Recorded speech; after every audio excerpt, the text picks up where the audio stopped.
Сәлеметсіздер ме достар, бүгін біз орыс тіл пәнінен 359-шы тапсырманы орындайтын боламыз. Бұл жерде қалып қойған әріптерді жазуымыз керек.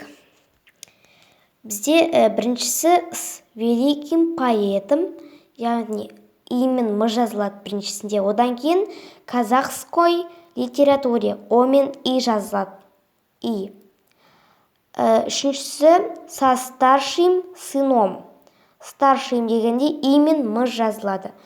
Одан кейін в старинной легенде о мен и жазылады. Сосын с главным героем имен мы жазылады. Несчастному отцу ному деген жазылады. Ому деген ому. Потом за диким зверем имен мы жазылады. Сосын чужую землю. Бұл жерде о мен ю жазылады. С жестоким ханом имен мы жазылады. Сосын страшном случае о мен мы жазылады. Страшном случае. О старом акыне. Старом дегенде о мен мы жазылады. Сосын с двухструнной домброй. Бұл жерде о мен и жазылады. Егер ұнаса лайк басып, каналға тіркелуді ұмытпаңыздар. Сау болыңыздар.